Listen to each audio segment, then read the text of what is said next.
اور بھی نہیں بلکہ یہ ہمارے اندرون شہر کی روایت ہے۔ یہاں اکثر بچوں کو ان کے اصل ناموں کے بجائے الٹے سیدھے بے وقوفانہ ناموں سے پکارا جاتا ہے۔ یہ اصل میں ایک لاٹ کا انداز ہے جو پھر ساری زندگی آپ کی شخصیت کے ساتھ سائے کی طرح چپکا رہتا ہے۔ 60 سال کا بزرگ بھی اگر بچپن میں ننا کہلاتا تھا تو اب بھی اسے رشتہ دار محلے دار ننا ہی کہیں گے، اور مجھ جیسا گورا چٹا ساری عمر کالا ہی بنا رہے گا۔ اچھا اب رات کا کھانا کھا کر جانا، تیرے ماما جی روہو مچھلی لائے ہیں گوال منڈی سے، ساتھ میں مچھلی کا پلاؤ بناؤں گی اور گاجر کا حلوہ دیسی گھی ڈال کر۔ سکندر سے کہنا رات کا کھانا ہمارے ساتھ ہی کھائے۔ ہائے مامی جی، سکندر اتنا مرغن کھانا نہیں کھاتے، باجی بیدی گھبرا کر بولی۔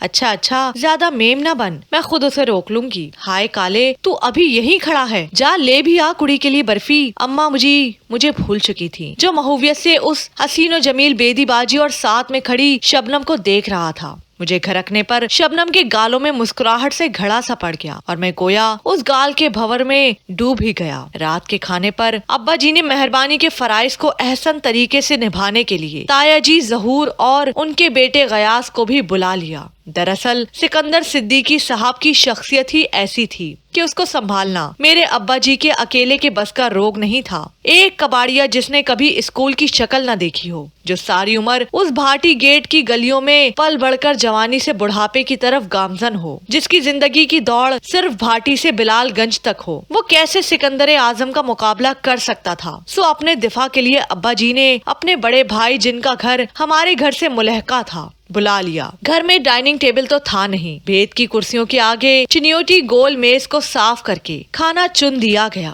میں نے بغور سکندر صاحب کی طرف دیکھا۔ سلیقے سے استری کیے ہوئے پینٹ قمیض اور چیک والے کوٹ، گردن کے گرد لال رنگ کا دیدہ زیب مفلر، بال اس نفاست سے بنے ہوئے تھے گویا استری کیے ہوئے ہوں، چھوٹی چھوٹی مونچھیں شیو اس قدر تازہ اور مہکدار گویا گالوں پر شینیل کا قیمتی کپڑا بچھا ہو۔ سکندر صاحب کی ہر بات میں نفاست، سلیقہ اور خاص حسن و ترتیب تھا۔ اماں جی نے بڑا پر اشتہا کھانا میز پر چن دیا۔ کھانا پکانے اور کھانا کھانے اور کھانے کے جملہ معاملات میں تو ہماری ذات اور خاندان بہت بلند مقام رکھتے تھے۔ ابا جی، تایا جی اور بھائی غیاث تو ماہر پہلوانوں کی طرح اکھاڑے میں اتر چکے تھے، یعنی کھانے پر حملہ کر چکے تھے، جبکہ سکندر صاحب اکھاڑے کے باہر ہی شرمندہ سے کھڑے تھے۔ یار سکندر، آپ تو کچھ کھا ہی نہیں رہے۔ غیاث بھائی کی نظر سکندر کی پلیٹ پر پڑی تو وہ حیران ہو کر بولے۔ غیاث بھائی کی پلیٹ میں چاولوں اور بوٹیوں کا مینار سا بنا ہوا تھا، جبکہ سکندر صاحب نے ذرا سے چاول اور ایک مچھلی کا قطلہ پلیٹ میں لے رکھا تھا۔ کپتان صاحب کھل کر کھائیں، شرمانے کی ضرورت نہیں۔ اب کے تایا جی نے سکندر صاحب کو ہلا شیری دی۔ جی آپ لوگ تناول کریں،